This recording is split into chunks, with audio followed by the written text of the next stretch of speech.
ce journal magazine, comme chaque dimanche, où nous parlerons également de la problématique de l'encadrement des agriculteurs congolais qui ne produisent que pour une consommation locale. L'agriculture est restée jusque-là de substance. Toutefois, leurs efforts nécessitent l'appui du gouvernement pour l'amélioration de leur rendement. Comment s'active-t-il? En attendant la réponse dans la partie magazine de ce journal, mais tout d'abord l'actualité.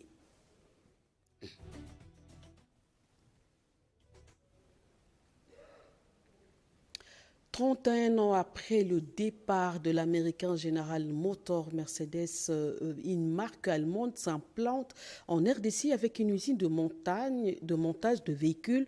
Suprême Automobile va monter des bus de marque Mercedes sur place ici à Kinshasa, 25 au total par mois.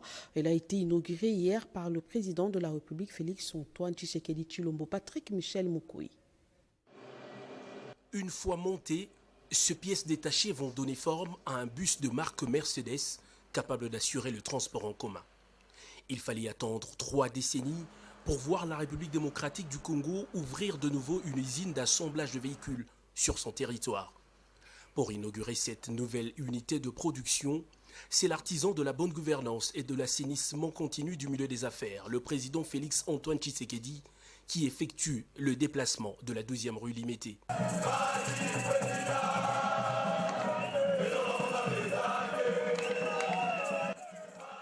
Décidément, c'est une révolution de l'industrie automobile congolaise qui débute ce jour. Suprême Automobile est en réalité un des fruits de l'activation du nouveau modèle économique congolais basé sur la transformation locale de richesses. Ce concessionnaire et distributeur de la marque Mercedes-Benz a comme mission première le renouvellement du charroi automobile du transport en commun. Après la coupure du ruban symbolique, le président de la République a, au cours d'une visite guidée, reçu toutes les informations sur le fonctionnement de la chaîne de montage des engins roulants, des bus qui avoisinent les 230 chevaux avec une garantie de 12 mois. Suprême Automobile a ouvert son marché à toutes les commandes, locales, nationales comme étrangères, mais la société Transco en tirera des grands avantages car les entretiens et réparations de ces bus seront effectués sur place et sans frais durant la période d'essai. Félix Antoine Tshisekedi a convié toute sa suite à un tour dans un des bus Transco montés dans cette usine, question d'expérimenter son confort.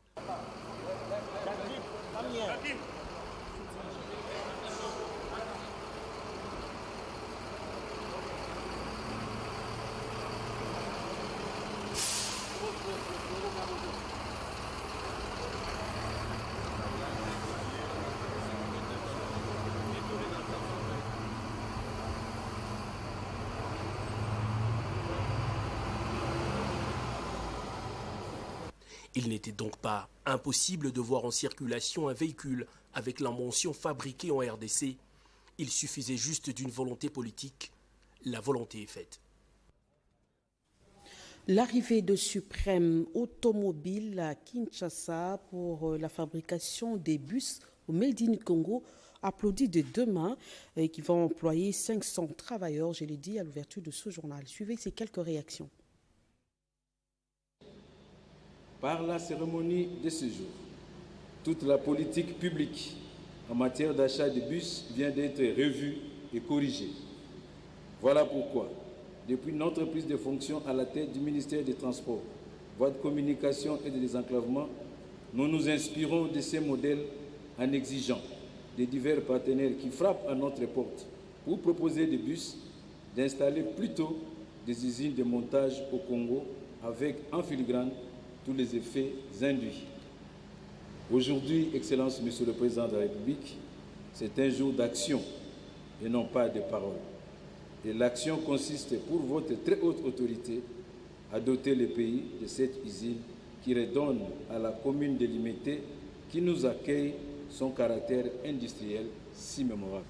La République démocratique du Congo a une expérience dans ce secteur automobile avec à l'époque toutes les sociétés automobiles, notamment Iveco, Agence zaïroise de distribution automobile, ASDA, Industrie nationale zaïroise d'automobile, Leyland Inzal, General Motors, Renault, Cyclor dans le montage des vélos et tant d'autres, mais qui presque toutes ont cessé leurs activités en République démocratique du Congo ou se sont délocalisées ailleurs. Aujourd'hui, Excellence, 30 ans après, sous votre leadership transformationnel, notre joie est immense, celle de voir ce secteur qui est l'un des fleurons de l'industrie congolaise enfin relancé au regard de ce qu'il va apporter à l'économie nationale, car l'objectif que vise le gouvernement de la République est de limiter sensiblement les importations par la production locale et ainsi ramener des devises au pays. Vous avez suivi le discours de ministres sectoriels, Marc Kila du transport, voie des communications et désenclavement et Julien Paloukou de l'industrie. Autre chose, raffermissement de relations entre l'Église catholique et les gouvernements congolais. En mission dans le Haut-Katanga, le Premier ministre Jean-Michel Samalou Kondé a eu des moments d'échange avec l'envoyé spécial du pape François en République démocratique du Congo, le cardinal Luis Antonio. C'était hier à Lubumbashi. Pati Tondongo Marcel, Moubenge, bienvenue Lusala. Venu prendre part au 3e congrès eucharistique national, le cardinal Luis Antonio, envoyé spécial de sa sainteté le pape François en République démocratique du Congo, a eu des échanges fructueux avec les premiers ministres et chefs du gouvernement Jean-Michel Samalou Kondé Kyenge en séjour à Lubumbashi, dans la province du Haut-Katanga. Un congrès qui a permis au chef de l'exécutif national de rencontrer quelques représentants de l'Église catholique, parmi lesquels les cardinals Fridolin Ambongo, les chapelains du pape Monseigneur Donatien Cholet et l'archevêque de Lubumbashi, Fulgence Mouteba. Fervent chrétien catholique, Jean-Michel Samalou Kondé Kyenge s'est réjoui du thème exploité à cette conférence j'ai cité, Eucharistie et famille, qui a été nourrie par plusieurs exhortations. Tout d'abord, je voudrais mentionner que dans le cadre de cette visite que j'effectue ici dans le Haut-Katanga, coïncide avec cette grande rencontre au niveau de l'Église catholique, cette grande conférence où ils se retrouvent et qui a l'honneur d'avoir le légat du pape qui est ici, qui représente sa sainteté le pape à ses assises de rencontre. Et donc, j'ai estimé qu'il fallait absolument que je vienne donner mes civilités à ce représentant du pape et par la même occasion rencontrer bien sûr tous les représentants de notre Église à partir du cardinal, de l'archevêque diocèse ici à Lubumbashi et puis des autres archevêques qui sont ici dans le cadre de cette conférence.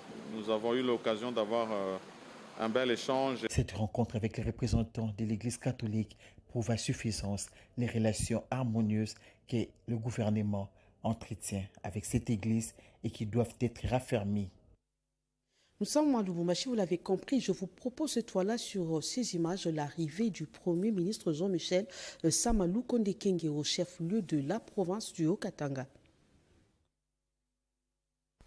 Les premiers ministres et chefs du gouvernement séjournent à Lubumbashi. Jean-Michel Samalou Kondé Kyenge est en mission de suivi des différents travaux de construction des infrastructures de base inclus dans le programme de développement des 145 territoires de la République démocratique du Congo, projet phare du président Félix-Antoine Tshisekedi Tshilombo, notamment le lancement des travaux de réhabilitation de la RN5 partant de Kasomeno jusqu'à Pweto. Aussitôt arrivé à Lubumbashi, le chef du gouvernement a dépêché son conseiller spécial Romulus Kisambe à Kilwa, dans les territoires de Pweto, pour apporter un message d'espoir à la population et faire le suivi des travaux.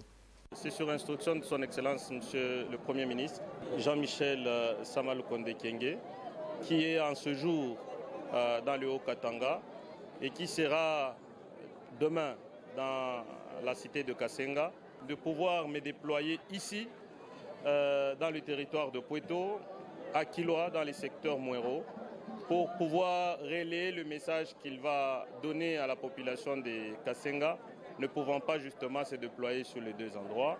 Et c'est essentiellement ce petit suivi qu'il fait sur les questions de la remise en état de la RN5, partant de Kasomeno jusqu'à Pueto, et puis continuer dans le Tanganyika et dans les Sud Kivu.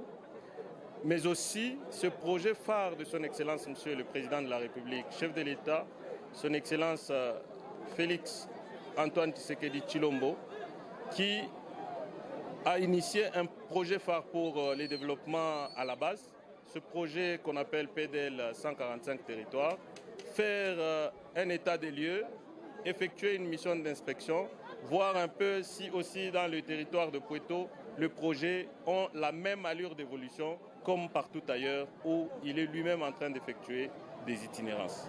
Les instructions ont été données, les avertissements ont été donnés pour que les travaux s'exécutent de manière à honorer l'image du président de la République qui a lui-même initié ce projet. C'est un accueil délirant que l'émissaire du chef de l'exécutif national a reçu de la part de la population et des membres des partis politiques de l'Union sacrée. Romulus Kissambe à l'occasion a eu une réunion avec les membres du comité territorial de sécurité avant de donner quelques instructions aux prestataires quant à la réalisation à temps voulu des travaux de développement à la base des 55 territoires de la République démocratique du Congo. Le conseiller spécial du Premier ministre Jean-Michel Sama Lukonde Kyenge a par ailleurs posé un geste de générosité en faveur des femmes commerçantes des Kilwa. C'est presque toutes les rivières de Kinshasa qui sont noyées sous une mer de déchets plastiques et autres emballages et ordures. Une situation qui cause de graves inondations. Les experts environnementalistes recommandent au gouvernement provincial de Kinshasa des curages des rivières, des curages réguliers. L'une des recommandations faites à l'occasion de la journée mondiale de l'environnement célébrée le 5 juin de chaque année. Suivez. Célébrer le 5 juin de chaque année, la journée mondiale de l'environnement est placée cette année 2023 sous le thème « Quelle solution à la pollution plastique ?» Un thème qui a tout son sens dans un monde où le plastique est omniprésent. À Kinshasa, la capitale de la République démocratique du Congo, les eaux des rivières traversant différentes communes coulent difficilement pour se déverser dans le fleuve Congo à cause des milliers de bouteilles en plastique, des emballages et autres ordures ménagères jetées volontairement par la population quinoise. Une situation accentuée par le manque de curage. C'est le cas de la rivière Makelele qui traverse plusieurs communes.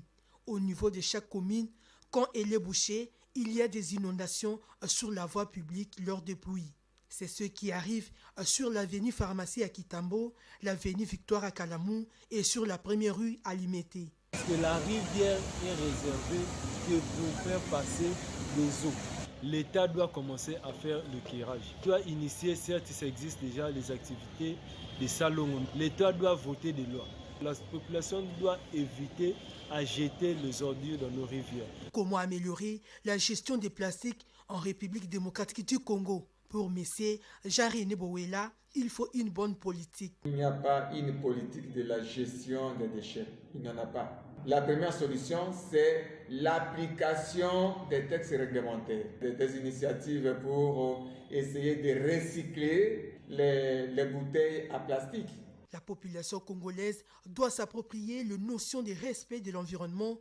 Entre-temps, tous les déchets plastiques devraient être recyclés car chaque bouteille jetée sur la route se retrouve dans le cours d'eau et dans notre environnement immédiat.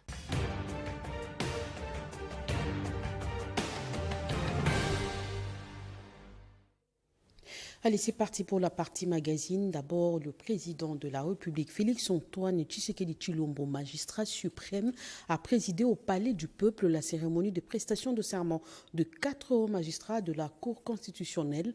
En début de semaine, le chef de l'État a aussi présidé à la Cité de l'Union africaine la présentation du rapport de l'enquête du baromètre du climat des affaires en RDC. La semaine du président, c'est avec Pierre Kebambeson Moïsa. L'amélioration du climat des affaires en République démocratique du Congo est une des priorités.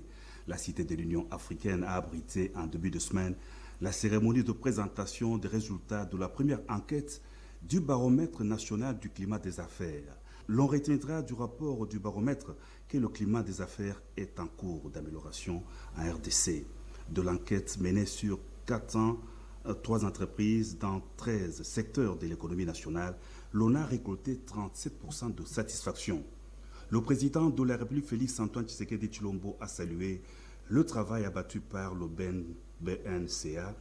Tout agent public, politique comme administratif, à quelque niveau où se situe son action, doit être conscient qu'il est agent du climat des affaires, a rappelé le chef de l'État. 4 ambassadeurs extraordinaires et plénipotentiaires représentant respectivement le Sénégal, le Royaume-Uni, l'Éthiopie et la Chine ont présenté tour à tour leurs lettres de créance au président de la République Félix Antoine Tshisekedi Tshilombo au cours d'une cérémonie solennelle au Palais de la Nation. Reçu le premier par le chef de l'État, Doro Sy est le nouvel ambassadeur de la République du Sénégal en RDC. Il est détenteur d'un baccalauréat en économie et d'un certificat d'études en politique et relations internationales de Paris en France. Les diplomates sénégalais étaient notamment assistants à la Société nationale d'électricité du Sénégal à Dakar et superviseurs à la Caisse d'assurance maladie. Madame Alison Ruth Grace King, OB, a été reçue par le président de la République en sa qualité d'ambassadeur extraordinaire et plénipotentiaire de Sa Majesté britannique en République démocratique du Congo. Elle a été conseillère juridique adjointe au département des affaires étrangères et du Commonwealth au Royaume-Uni. Madame Alison King a assumé notamment des charges de représentante permanente du Royaume-Uni à l'Union européenne à Bruxelles. Elle est professeure assistante en droit à l'Université Columbia aux États-Unis. C'était ensuite au tour de Madame Fortuna Dibako Cesare, ambassadeur d'Éthiopie, de présenter ses lettres de créance au président de la République Félix Antoine Tshisekedi Tshilombo. Diplomate de carrière, elle a une vaste expérience des relations multilatérales et bilatérales et de l'expertise sur diverses questions d'actualité, notamment les négociations intergouvernementales sur les objectifs de développement durable, la réforme du Conseil de sécurité des Nations Unies, le changement climatique et le développement économique. Madame l'ambassadeur d'Éthiopie a travaillé comme chef de mission adjointe avec rang d'ambassadeur en Belgique, aux Pays-Bas, au Luxembourg, aux institutions de l'Union européenne et à l'Organisation des États des Caraïbes et du Pacifique à Bruxelles. Zhao Bin, le nouvel ambassadeur de la République populaire de Chine en RDC, a clôturé la série des audiences auprès du président de la République. Titulaire d'un diplôme de master, il a travaillé notamment comme directeur au département des affaires de l'Europe du ministère des Affaires étrangères de Chine, conseiller puis ministre conseiller à l'ambassade de Chine en France. Il a aussi exercé les fonctions de directeur général adjoint au département des affaires de l'Europe en Chine. L'ambassadeur Zhao Bin est affecté en RDC en cette période où Kinshasa et Beijing redynamisent leur coopération voulue globale et leur partenariat stratégique dans les intérêts de la RDC et la Chine et des peuples des deux pays. Le chef de l'État, Félix Antoine Tshisekedi Tshilombo, magistrat suprême, a présidé la cérémonie de prestation de serment de 4 hauts magistrats nommés à la Cour constitutionnelle. Il s'agit d'Emokolo Nkokesha, procureur général près la Cour constitutionnelle, Ndaka Matandombi, Bonane Biakouajiri et Massia Lakaza, premiers avocats généraux au parquet près la Cour constitutionnelle. Cette cérémonie de prestation de serment a été organisée conformément à la loi organique à son article 16 portant organisation et fonctionnement de la Cour constitutionnelle. L'actualité en semaine était également dominée par la paralysie du transport en commun à Kinshasa. Il faut noter également l'adoption dans les 2 chambres du Parlement d'une série de projets de loi, puis aussi de pourparlers pour un probable rapatriement des Congolais vivant à Khartoum au Soudan, la réouverture des locaux de l'ACP à Bruxelles, le renforcement de capacités électorales des experts de la Commission électorale nationale indépendante et autres. Pierrot Mbouyou Saïdi nous propose le tout dans cette rétrospective de la semaine. Aux faits politico-administratifs, économico-financiers et socio-culturels, ont marqué l'actualité nationale cette semaine en République démocratique du Congo. Intense activité professionnelle déployée par le Premier ministre, tant dans son cabinet de travail que sur terrain. Après avoir visité certains chantiers de Kassenga, retenus dans les vastes et transversales programmes de développement de nos 145 territoires, le chef du gouvernement a échangé avec une délégation de la MONUSCO sur la situation sécuritaire du pays d'une part, avant de procéder à la signature d'un protocole d'accord sur le recensement de la population congolaise d'autre part. Lundi sombre pour les usagers routiers de Kinshasa et de certaines villes de province suite à la grève observée par les chauffeurs de bus, taxibus et taxis, sans oublier d'autres engins roulants qui étaient montés au créneau pour fustiger et dénoncer les tracasseries dont ils sont victimes de la part de certains agents de l'État commis sur la chaussée, d'où une marée humaine de piétons qui s'étaient donnés malgré eux à une marche de santé involontaire afin de vaquer à leurs occupations qui avaient connu une paralysie totale.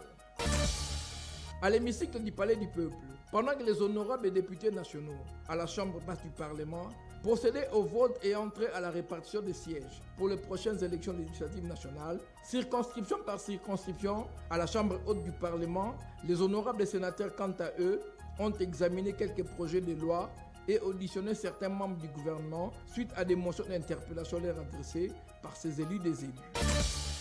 La situation sécuritaire et humanitaire qui se vit présentement dans le plateau de Bateke, situé à cheval entre trois provinces, Kinshasa, Kwilu et Kwango, qui a pris une ampleur inquiétante, était au cœur d'un point de presse animé par quelques prêtres catholiques de la Senko, à l'intention d'un groupe de chevaliers de la plume. Rencontre qui a vu ce prélat conscientiser les différents protagonistes à privilégier la cohabitation pacifique et le vrai amour de Dieu et du prochain. En marge de la célébration de la Journée mondiale de l'environnement, une kyrielle d'activités ont été organisées en République démocratique du Congo quant à ceux, parmi lesquels le lancement de la première usine de traitement des eaux usées dans notre pays, un atelier de partage d'informations pour le compte des droits des communautés des peuples autochtones, ainsi qu'une série de sensibilisations de la population des 4 districts de la ville-province Kinshasa sur la collecte et le ramassage des déchets publics. Le décès d'une dizaine de nos compatriotes vivant à Khartoum au Soudan, suite à une série de bombardements, a vu le vice-premier ministre, ministre des Affaires étrangères, échanger avec les chargés d'affaires de ces pays, amis et frères, autour de la recherche de voies et moyens efficaces pour faciliter les processus de rapatriement de ses compatriotes au pays. En séjour de travail dans la ville de Genève en Suisse, où elle représente la République démocratique du Congo, aux assises de la Conférence mondiale du travail, la ministre de l'Emploi, Travail et Prévoyance sociale a déployé une importante activité professionnelle, et ce, en marge de la dite conférence. Plusieurs années après la fermeture de ses installations en Europe, l'agence congolaise de presse, ACP, a réouvert ses bureaux de liaison à Bruxelles en Belgique. Une sobre et symbolique cérémonie qui a connu la forte participation d'une délégation d'officiels venus expressément de Kinshasa pour se faire. En justice, après plusieurs tractations, la Haute Cour militaire a rejeté pour la 3e fois consécutive la demande de liberté provisoire de Mwanga Chouchou introduite par ses avocats. Parti d'une petite erreur de manipulation électrique et d'un amateurisme de gestion des catastrophes, le marché de l'UPN dans la commune de Ngaliema a connu un incendie qui a calciné une bonne partie de ses étalages et de ses entrepôts. Et enfin, plusieurs routes et chantiers éparpillés dans nos diverses provinces connaissent leur cure de jouvence avec les travaux de réhabilitation, de modernisation, de construction de diverses infrastructures routières à même de relier quelques territoires de nos provinces.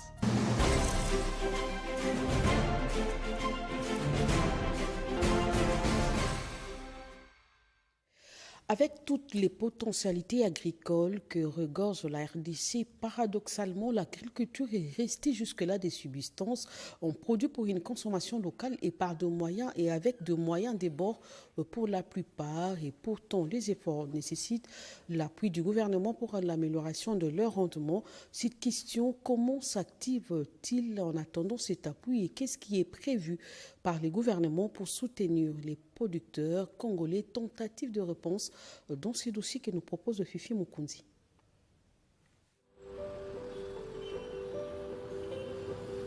La République démocratique du Congo débourse chaque année plus de 3 milliards de dollars américains des importations de céréales, dont le maïs, les riz et autres, malgré ses 80 millions de terres arables. Un contraste dû sans nul doute au manque de transformation de ces potentiels en ressources ou richesses. Ceux qui ont choisi le travail de la terre se plaignent d'un manque d'accompagnement de la part du gouvernement. Tous ceux qui ont des fermes dans les environs, nous nous sommes regroupés et ceux qui ont le plus de moyens, le peu, on a acheté les tracteurs et les tracteurs nous aident à faire les travaux de labour, d'herçage, ainsi de suite. Mais on n'a pas encore eu l'assistance de l'État.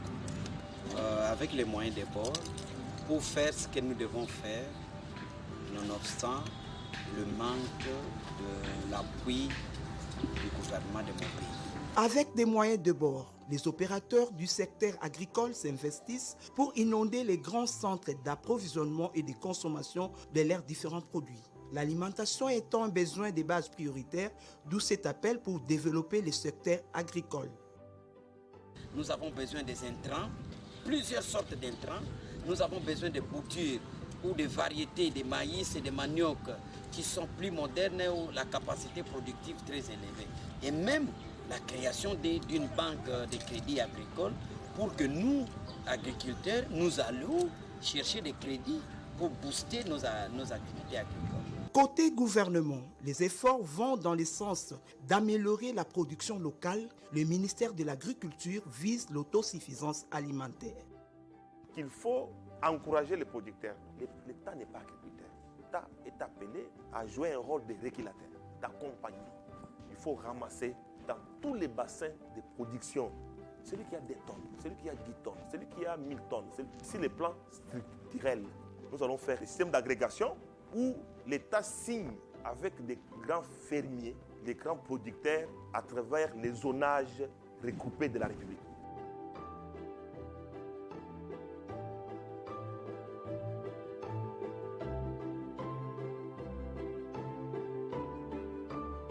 Au-delà de l'apport matériel et financier, les ministères comptent mettre en contribution l'expertise des agronomes congolais.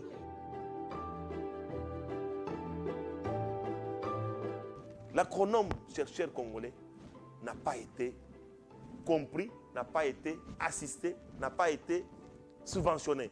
Mais malheureusement, on a préféré appuyer les chercheurs étrangers. Il faut que l'État arrive à appuyer ces agronomes congolais.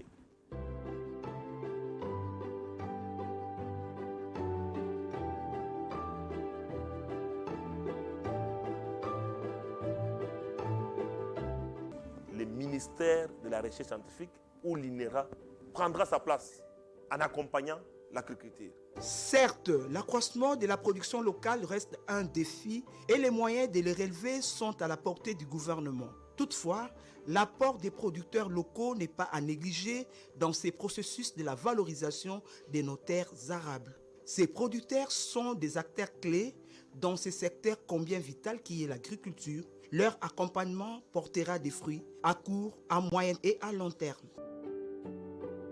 L'un des facteurs clés d'une bonne productivité agricole, c'est aussi la qualité des semences utilisées sur les champs. Ces semences produites par l'INERA, multipliées par les agrimultiplicateurs et certifiées par le SENASEM, se font malheureusement de plus en plus rares. Il faut de moyens conséquents à l'INERA pour en produire davantage. C'est l'essentiel de ces dossiers de Toto Céleste Songo. Dans la recherche des voies et moyens pour améliorer la productivité agricole, la République démocratique du Congo doit compter sur la qualité et la quantité de ses semences. Il est question ici d'un élément vital pour toutes les espèces végétales. La productivité dépend de la qualité des semences, de la capacité de production. Quand je parle de semences de bonne qualité, je vois la productivité de ces semences, la résistivité de ces semences par rapport aux différentes maladies et la tolérance.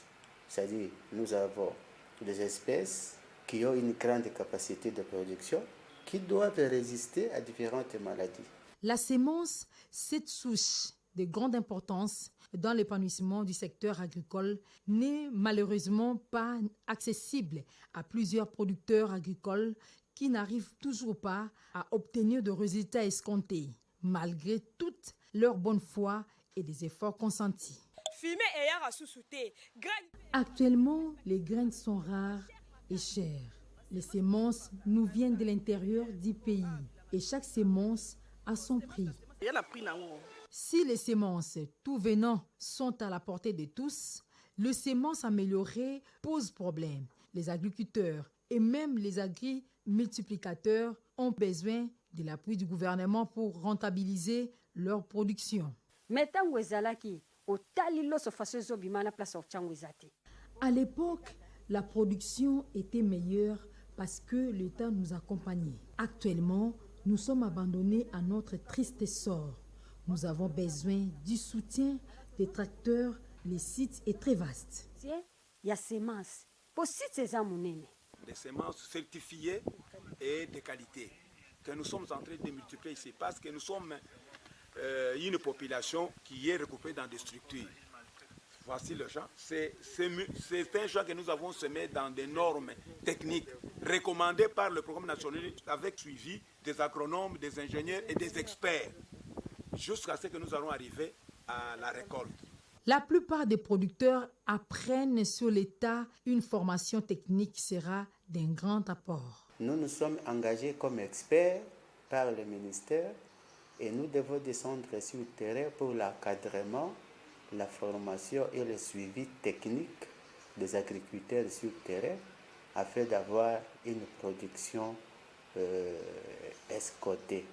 L'INERA a toutes les infrastructures et peut mettre à la disposition de la population des bonnes semences. Si aujourd'hui le gouvernement donne le moyen nécessaire à l'INERA, l'INERA peut mettre à la disposition de la population des bonnes semences pour que les gens puissent cultiver, et c'est en cultivant la terre que le pays peut se lancer dans le développement. Je suis convaincu que c'est avec l'agriculture que ce pays va se développer.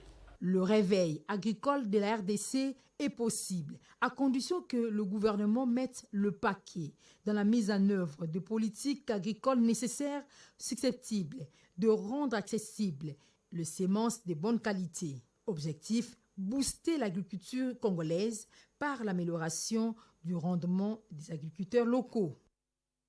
Gardons ce chapitre de l'agriculture ouvert, le service national de semences et le service du gouvernement en matière de semences. Quelle est sa mission et sa part dans le développement du travail de la terre en RDC?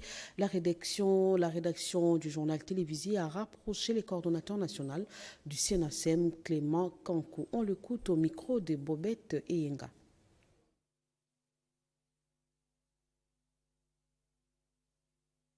Voilà tout pour ce midi. Actualité de la radio-télévision nationale congolaise. Merci à vous de nous avoir suivis. Restez branchés sur la RTNC.